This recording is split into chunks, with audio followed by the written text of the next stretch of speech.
Hello once again, everybody, and thank you for joining me in the Bettor's Box. It's BangTheBook.com's MLB betting podcast for Thursday, August 15th. I'm your host, Adam Burke.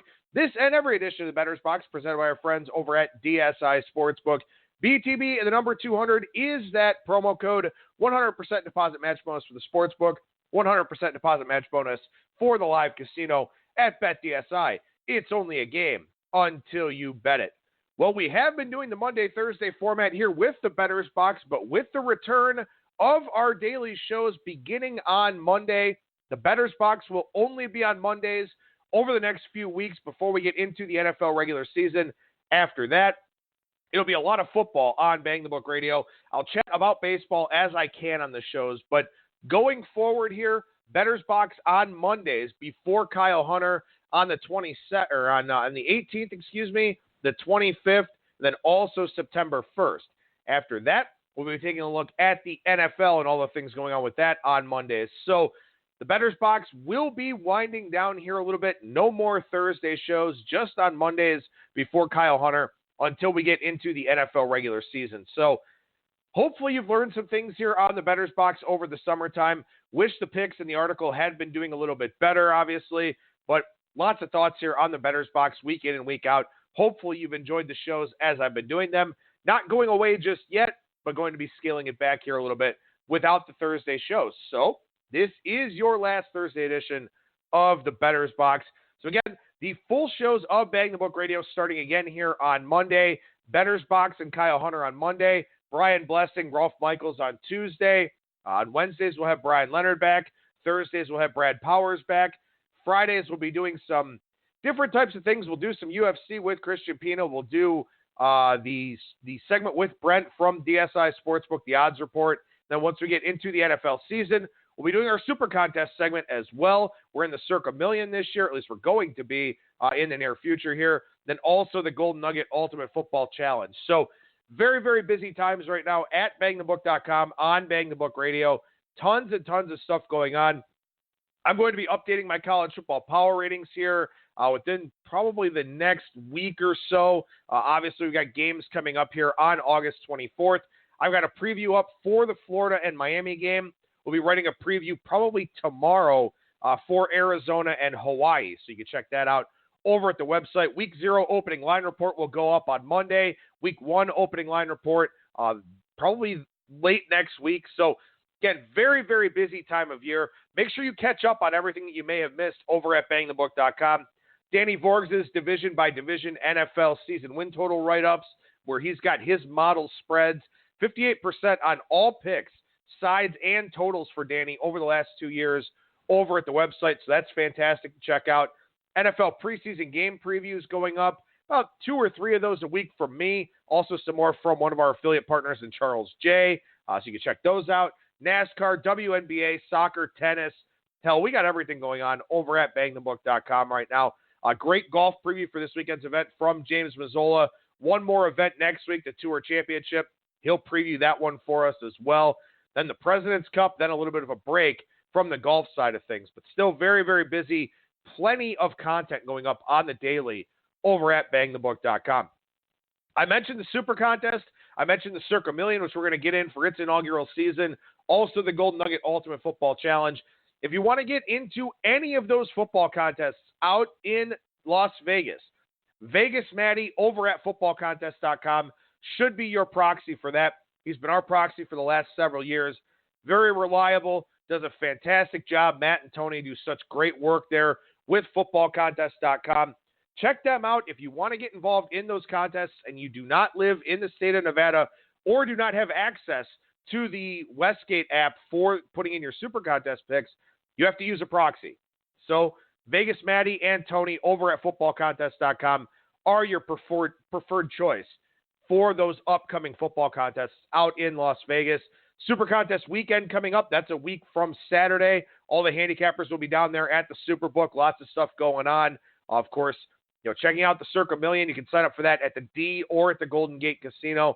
But again, if you're not a resident of Nevada and don't have access, Super Contest only. I believe only the Super Contest picks can be put in via the app. So if you're not out in Nevada, it's just easier to get a proxy. Let Vegas Matty and Tony over at footballcontest.com do that for you. All right, so let's go ahead and go beyond the box score here to start things off. Then we'll go down the lines, give you a couple of picks for tonight's action, and then preview the weekend ahead. So let's go beyond the box score with a look at this Red Sox and Indians series. A lot of questionable decisions for the Indians in this series. Some extremely ill-advised sacrifice bunts, some questionable pitching changes from Terry Francona. The Red Sox had 33 at-bats with a runner in scoring position in this series. The Indians only had 21. Look, this is a tired Indians ball club right now. They kind of rode the wave of taking 3 out of 4 from Minnesota, getting that win on Monday against Boston, the walk-off win with the Carlos Santana home run. After that, they showed some fight in Game 2. I give them credit for that. They got buried early on in that game, but just kind of a dud on Wednesday. And this is an Indians team that has had one scheduled off day since the All-Star break. They got an extra off day with a rainout against Texas at home, but then played a doubleheader and then played the 4 games against the Twins. So physically and emotionally drained ball club right now to make a big run in June and July to get back into the race.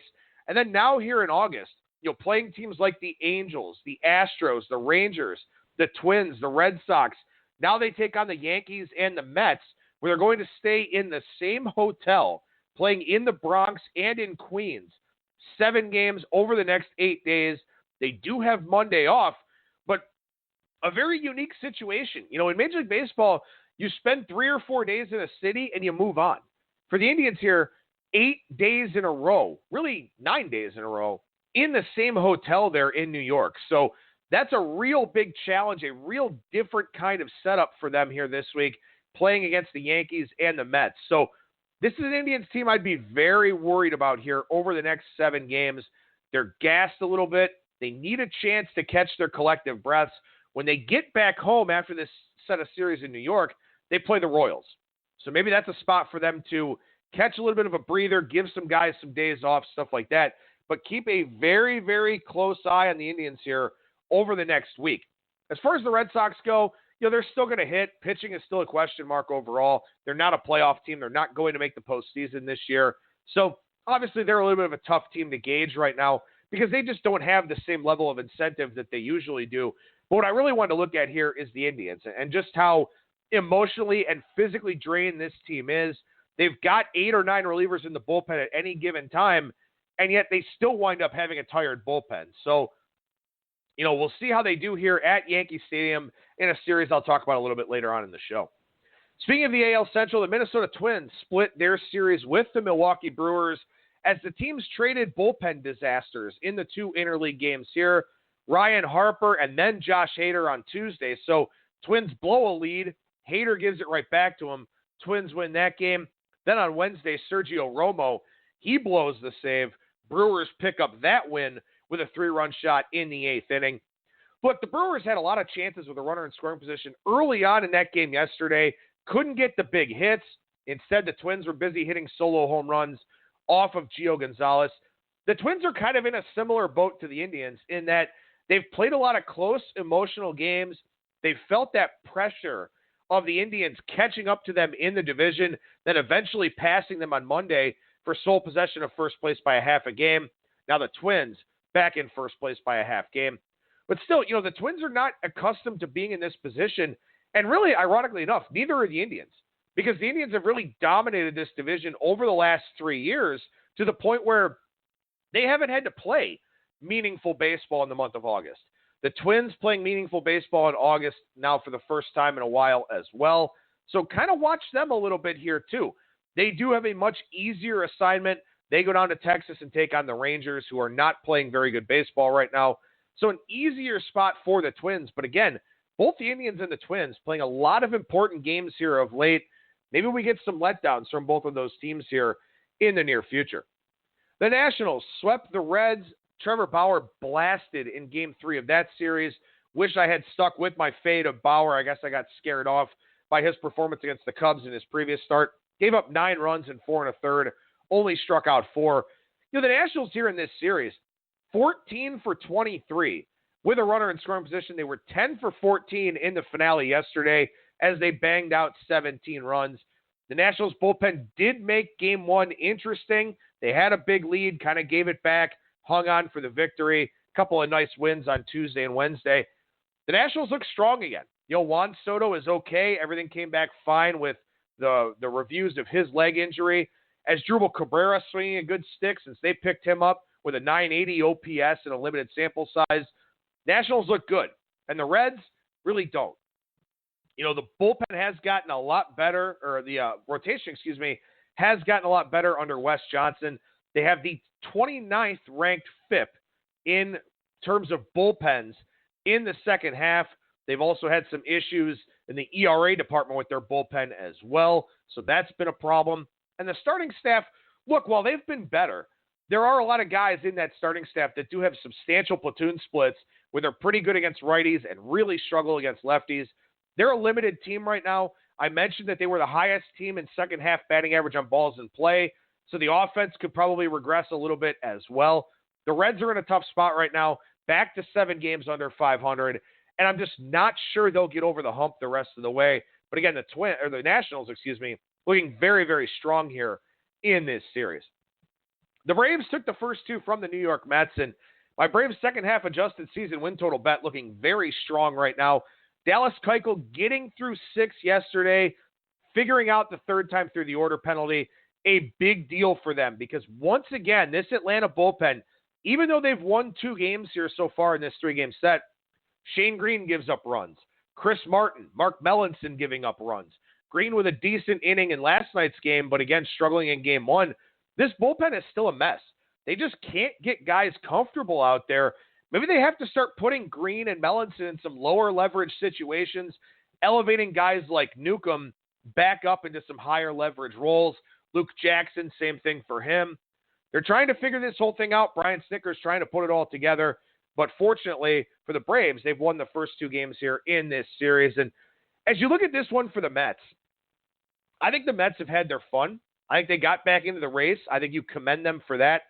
I think they're going to kind of hit a little bit of a wall here now. And one of the big reasons why is the injury to Jeff McNeil. Led the team in F4, versatile player. He's played 3 different positions for pretty good sample sizes of innings so far this year. And he's been one of their better defenders overall. A 392 weighted on base average, top 15 in Major League Baseball. I know some quant guys yesterday were on the Braves, probably because, again, keep in mind that when guys are in and out of the lineup, their numbers reflect that because they've got models that spit out expected runs and things of that sort based on the lineup that's out there. Well, without McNeil, the Mets going with that Ahmed Rosario in the leadoff spot, he's got like a 319 on base percentage. That's a mistake from manager Mickey Callaway. McNeil's a big loss offensively for them. He's the table setter, the guy that gets on in front of Pete Alonso. This is a problem for them going forward. I'm fading the Mets here today. I'm backing Julio Teheran tonight against the Mets and Marcus Stroman. But I think the Mets have had their fun. I think they're a big regression candidate. I think they're a team that you want to look to fade while this McNeil injury is happening. And McNeil, a guy with a long injury history throughout his career as well. So hopefully this hamstring doesn't linger for his sake, but this could be something that does last a while for the Mets. Real quickly, one other thing I wanted to point out here from the Phillies and Cubs series. The Cubs with only 3 runs in this series, shut down by Jason Vargas in game 1. Aaron Nola twirls a gem in game 2. They were down very big, very early in that game, so maybe they kind of punted a little bit in game 2, but still only scoring 1 run there off of Nola and the Phillies bullpen. Jose Quintana struck out 14 in game 1 for the Cubs. They wasted that start. Then they get shut down by Nola. We'll see what they do today against Drew Smyly, but this Cubs team, once again, and really this has been the story for the NL Central in general, so much inconsistency. Just, I don't know what I'm getting from the Cubs day in and day out. I'm just not sure. Offensively, they've got so much personnel. The pitching staff is talented, but also pretty inconsistent, kind of a Jekyll and Hyde pitching staff there for Chicago. They're a hard team to back because you just don't know what you're going to get day in and day out from this team. Too much talent to be struggling to put teams away in the NL Central here. But, then we look at these 2 games and we kind of understand the reasons why. All right. Something I want to talk about here today, and I'll tie this all together at the end. Best lineups against what I consider to be elite velocity of 95 plus miles per hour. So this is looking at results per Baseball Savant, per the StatCast data, on pitches of 95 plus miles per hour. The Dodgers, the best lineup in baseball at 409. That's WOBA, a 409 WOBA weighted on base average. Yankees at 378, Twins 369. How about this one? The Anaheim Angels, 356. So the Angels doing a very good job against elite velocity. File that one away in the back of your mind. Cardinals, 351 against elite velocity. They hit literally nothing else other than fastballs, but they hit velocity pretty well. A 351 WOBA in that split. And they do face Luis Castillo here this weekend. So maybe that's something where you want to look at a team total over, a game over, a first five over, something like that. But, you know, the Dodgers, Yankees, and Twins, not a big surprise at all. The Angels and Cardinals hitting velocity does surprise me a little bit. As far as the rest of the top 10 goes, the Mariners at 351, Braves at 350, Nationals 347, the Mets 346, and the Padres at 339. So the Padres, a team that does swing and miss a lot, but they swing and miss a lot on off-speed pitches and breaking balls. They will hit fastballs. They will hit high-velocity fastballs as they rank 10th in WOBA in that department. So again, best lineups against elite velocity, pitches of 95 plus miles per hour. Dodgers, Yankees, Twins, Angels, Cardinals are the top 5. Mariners, Braves, Nationals, Mets, Padres, 6 through 10. The bottom 5, White Sox, Blue Jays, Marlins, Reds, and Detroit Tigers. The best lineups on elite velocity of 95 plus miles per hour from right-handed pitchers only. So again, 95 plus mile per hour pitches from right-handed pitchers. Dodgers at 407, Yankees 375, Twins 364. The Angels make another appearance here at 364. And this is particularly interesting because they've got a fairly right-handed heavy lineup. They do have Shohei Ohtani, but beyond that, a lot of right-handed sticks that they're relying on to do some damage. And of course, that has been the case. They're a top 10 offense against righties, not so good against lefties. Then the Nationals at 354. The bottom 5, 4 of these will not surprise you. The White Sox at 257, Blue Jays at 260, Reds 287, Marlins 297. Again, elite velocity, 95 plus mile per hour pitches from right-handed hurlers. The bottom 4, White Sox, Blue Jays, Reds, and Marlins. The other team that ranks 26th in weighted on base average against pitches of 95 plus miles per hour from right-handed pitchers, the Houston Astros at 307. How about that? An elite lineup. No doubt about it. From a talent standpoint, simply elite. They are 26th in weighted on base average against right-handed pitchers on pitches of 95 plus miles per hour. And this is a very right-handed heavy Astros lineup. So that is part of the equation here. And a lot of the guys for the Astros, a lot of the right-handed batters against right-handed pitchers take kind of a right center opposite field type of approach. It's harder to drive the ball that way. So this does kind of make some sense here in that a lot of times you hit for power by pulling the baseball. The Astros do like to go to right center and right field. A lot of their right-handed bats do like to do that. But again, this also speaks to how right-handed heavy that Astros lineup is. This is particularly relevant if the Astros run into the Indians in the playoffs. Now, do I think the Indians hit the Astros pitching staff? Hell no, not at all. But we could see a lot of low-scoring games against Clevenger, against Bieber. Obviously for the rest of the rotation, they don't throw as hard. But against Clevenger and Bieber, I'd be looking for some unders in those types of matchups. So keep this in mind with the Astros here. When they face guys with elite velocity from the right side, they are not a good lineup at all. So that's definitely worth considering here as we go forward. Best lineups against elite velocity of 95 plus from left-handed pitchers. These are extremely small sample sizes here. So take this with a substantial grain of salt. They're just very, very small. The Cardinals are the best in baseball at 478, but only 38 results there. So remember, I mentioned that the Cardinals were 5th in WOBA on elite velocity, but they have a 478 WOBA against left-handed pitchers in 38 results. So that skews the numbers a little bit. It's a very small part of the sample size, but against righties, they're probably not a top 5 team, as we just talked about. They're probably, 7th or 8th, something like that. So keep that in mind. This is a small sample size, but it's probably enough to skew the data just a little bit. Dodgers at 445, once again, only 38 results there. The Mariners at 395 with 60 results. Twins 393 with 95 results. The Yankees at 391 with 135 results. This is one of the biggest, I think it is the biggest sample size of results against elite velocity 95 plus from left-handed pitchers. So that one's probably big enough to have a little bit of oomph to it. So the Yankees very good against elite velocity from left-handed pitchers. The teams that are not, the Pirates at 214 and 68 results, Marlins 235 and 52 results, Giants 245 and 87 results, Tigers 246 and 52 results, the A's 266 with 42 results. So again, the sample size much, much smaller here. The primary takeaway, the Yankees are very good against lefties, and the Giants aren't, with a fairly decent sample size there of 87 results in play. Now, something else I want to look at here, team weighted on base average against left-handed sliders and curveballs. Pretty good sample sizes here. So these are numbers you want to keep in mind. Again, team weighted on base average against left-handed sliders and curveballs. The Astros number 1 at 386. So they don't hit high velocity from righties, but they hit virtually everything else. In particular, hitting lefties very well with sliders and curveballs. So if you get a left-handed pitcher against them that likes to throw a lot of sliders and curveballs, probably not going to have a lot of success in that particular matchup. Diamondbacks at 364, the A's 343. How about these last two? The Tigers at 329 and the Rangers at 323.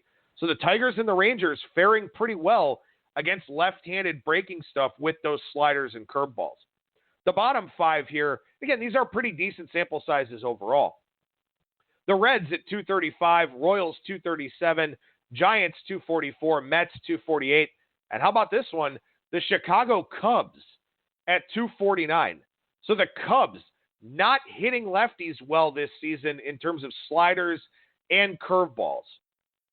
So something for you to factor into the equation, and I'll tie all of this together here in a couple of minutes. Finally, Team WOBA against right-handed sliders and curveballs.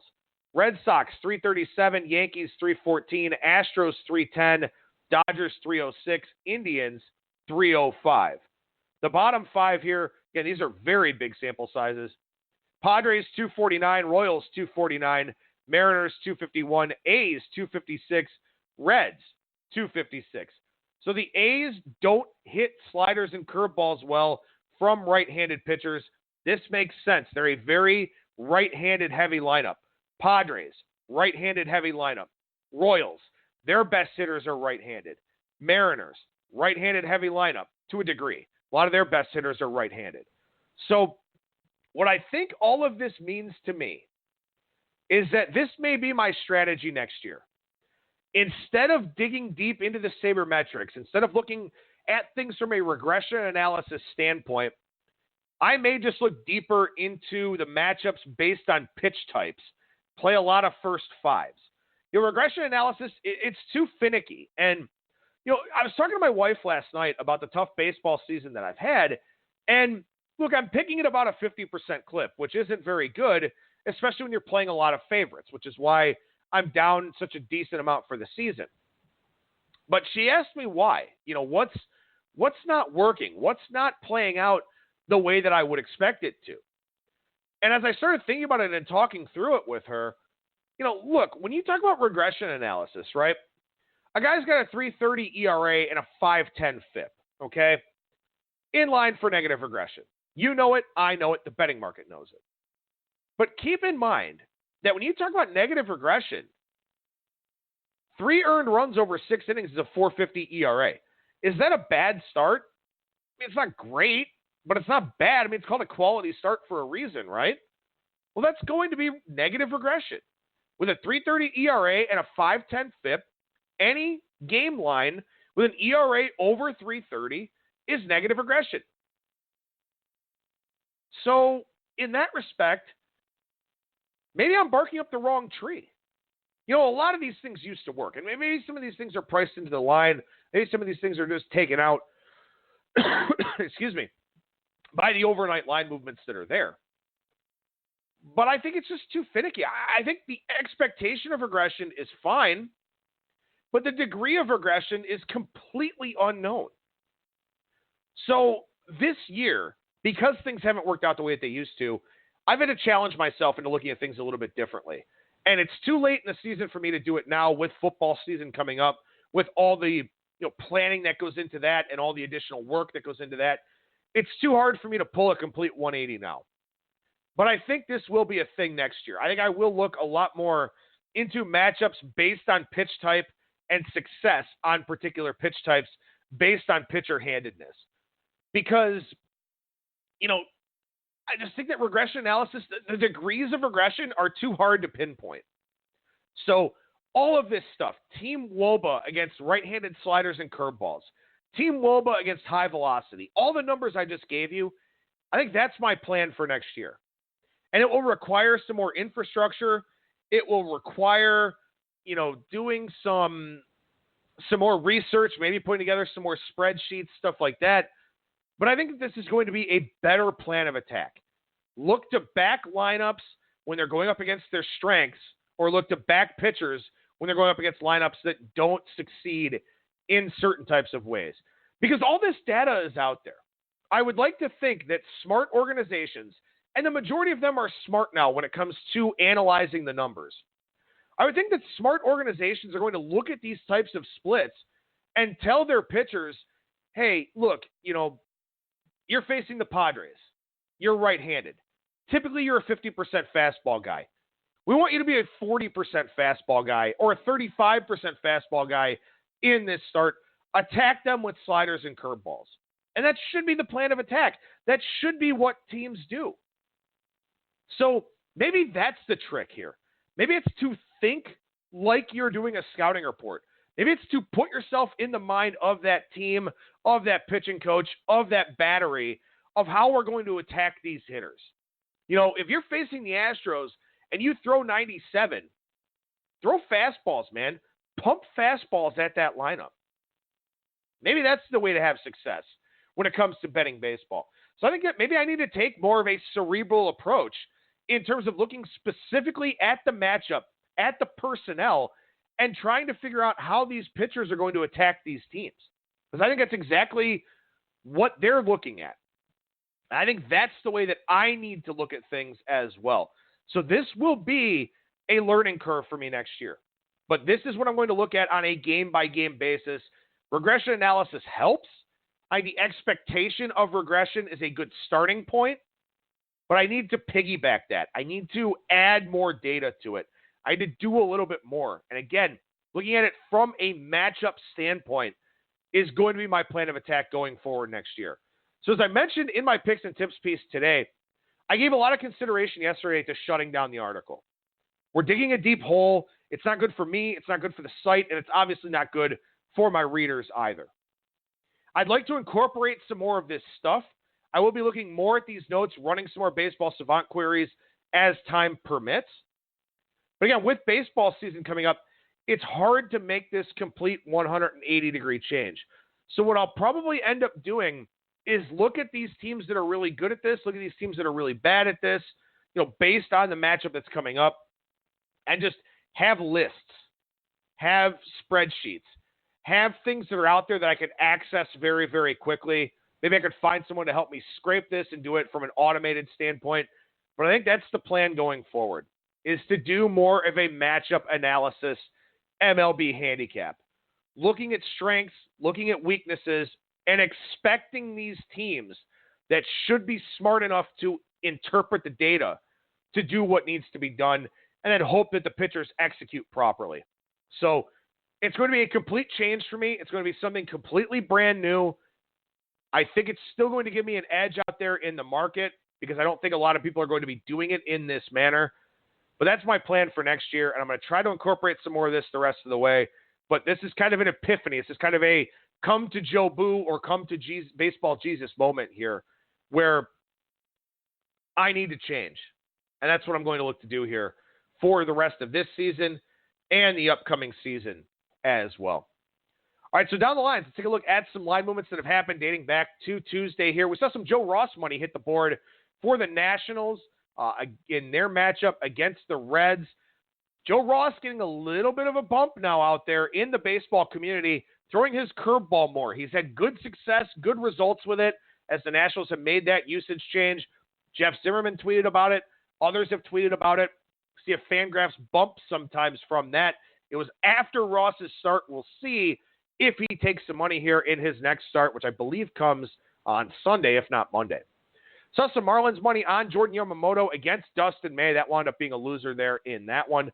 Zach Gallen took heavy money, flipped into a favorite at Coors Field against Jeff Hoffman and the Colorado Rockies. Saw a fade of Yusei Kikuchi and the Mariners. That was against the Tigers and Matthew Boyd. Kikuchi and the Mariners, a winner in that one. Boyd knocked around again. Kikuchi much better this year against non-AL West teams, like night and day better.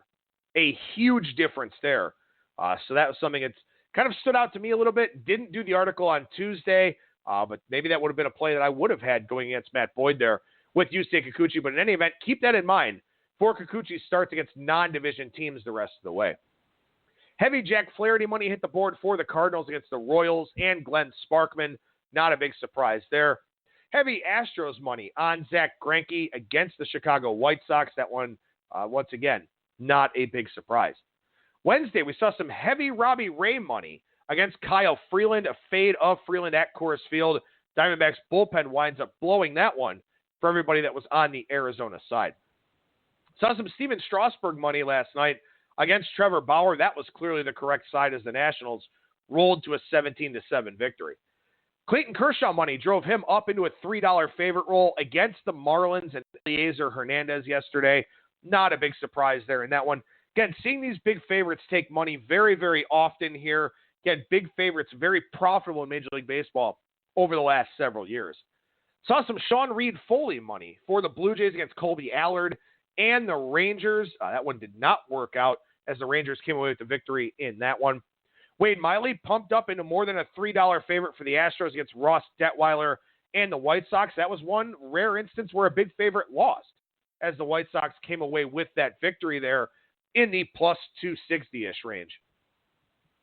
Heavy Marco Gonzalez money against Edwin Jackson and the Tigers yesterday. That did not work as the Tigers came away with a victory there in that one over the Mariners and left-hander Marco Gonzalez. Thursday, not a ton going on here as of yet. Seeing some Yu Darvish money kind of leak into the market against the Phillies and Drew Smyly. Saw some Marcus Stroman and Mets money early on. I disagree with it. I'm on the Braves tonight in the minus 120 range. Julio Teheran's been very, very good this year. And also the Mets, without Jeff McNeil, I really worry about them offensively. Don't love Stroman with the Mets and that poor defense. So give me the Braves tonight as one of my plays. Some heavy Alex Young money on the Diamondbacks against the Giants and Derek Rodriguez. I'm on the first five in that one. I have no interest in backing the Diamondbacks bullpen. Wanted a first five run line, but I had to get the article and the show going. I'm sure the first five run line is out there now. I talked about minus 155 for the money line in the article. First five run line may be a little bit better. It's going to reduce the juice. But I do like Alex Young, and I don't like Derek Rodriguez in that matchup. Otherwise, pretty quiet Thursday out there in the betting market thus far. All right, bunch of series to talk about here as we head on into the weekend. We start with the Indians and the Yankees. Adam Plutko, Chad Green in the first one. Aaron Savale, Masahiro Tanaka in the second one. Zach Plesac, James Paxton on Saturday. Mike Clevenger, CC Sabathia on Sunday. The Indians, a little bit tired with that schedule. You got a fly ball guy in Plutko getting the start here tonight. That concerns me quite a bit. And then command guys with maybe a lower margin for error in Aaron Savale and Zach Plesac on Friday and Saturday. I do like Tanaka a little bit on Friday night with his splitter. The Indians have not hit changeups well all year long. So I like Tanaka a little bit against Savale there on Friday. But, of course, we'll see what that price looks like in that one. The Astros and the A's. You got Anibal Sanchez, Mike Fiers tonight. Got a piece of that one. Check out my picks and tips piece over at bangthebook.com to find out what that play is. Verlander and Roark on Friday. To be determined, and Chris Bassett on Saturday. Zach Greinke, Brett Anderson on Sunday. Garrett Cole on the shelf for the time being, but the Astros in a great position to give him some time, let him heal up. This is a tough series for the A's, though. Sanchez, Verlander, Greinke, all great off-speed stuff from the right-hand side. Verlander with that elite velocity as well. This is a tough matchup for Oakland. I would not be surprised if the Astros take 3 out of 4 at a minimum in this series. So we'll see if these are too prohibitive from a price standpoint, but I do like the Astros in several of these games here in this series. Cardinals and the Reds. Michael Wacha, Sonny Gray tonight. Adam Wainwright, Luis Castillo tomorrow. Miles Mikolas, Anthony DeSclafani on Saturday. Jack Flaherty, Alex Wood on Sunday. Cardinals getting 3 right-handed pitchers in the first 3 games that can shut down their right-handed heavy lineup. They get a lefty on Sunday in Alex Wood. Jack Flaherty has been great of late. That'll be an overnight line mover there on the Cardinals on Sunday, with Flaherty taking money against the lefty in Alex Wood. So maybe get out in front of that one is what I would recommend. Miles Mikolas has been better of late, so we'll see. The Reds, coming off of that sweep against the Nationals, didn't play particularly well. Let's see what they do against the Cardinals here in this series. Brewers and the Nationals. Adrian Hauser, Patrick Corbin on Friday. Jordan Lyles, Anibal Sanchez Saturday. Chase Anderson, Eric Fetty on Sunday. Chase Anderson's been great here of late. I may look to play Milwaukee on Sunday. We'll see how much bullpen usage they have in the first 2 games of this series. Lyles versus Sanchez is pretty intriguing. Not a whole lot here on Friday night, but again, we'll see what Sunday sets up looking like for that series. Dodgers and the Braves. And man, we got some good series here this weekend. Kenta Maeda, Mike Soroka Friday. Hyun-Jin Ryu, Mike Foltynewicz Saturday. Dustin May, Max Fried on Sunday. Shame on Major League Baseball, because on Sunday Night Baseball, the Cubs and the Pirates, nobody wants to see that. But as far as this series goes, a big spot here for Mike Foltynewicz. Obviously, we'll see how he does against a very good lineup. Kenta Maeda has struggled here of late. Dustin May and Max Fried looks like an under game on Sunday, perhaps. Dodgers 40 games over 500 now, heading into Thursday's action. Finally, the Padres and the Phillies. Chris Paddock, Vince Velasquez Friday. Dinelson Lamet, Zach Eflin Saturday. Joey Lucchesi, Justin Vargas on Sunday. Padres getting a lefty on Sunday, so that's a decent spot for them. A Lucchesi on the bump for them. Dinelson Lamet's steam probably comes on Saturday. The Padres do avoid Aaron Nola. Wonder if the first 5 is a good look on first 5 under, on Friday night with Paddock and Velasquez. Velasquez pitching a little bit better here of late. Right-handed heavy Padres lineup. He's terrible against lefties. So maybe the first 5 under a consideration here for Friday. Lots of stuff on today's show. Adam at bangthebook.com via email to sign up for the notes for the program. I think I sent out Mondays. If I didn't, I will do that with the notes for today's show. But again, talked about a lot of stuff. Great weekend of baseball, and also some food for thought on how I'm going to change my personal handicapping. UFC with Christian Pina on Friday. Bettor's Box and Kyle Hunter on Monday. Brian Blessing, Rolf Michaels on Tuesday. We'll figure out the rest of the schedule as we get closer to the return of the daily shows of Bang the Book Radio. That'll do it for me. Thank you so much for listening, everybody. And remember that you'll never strike out when you're in the Bettor's Box.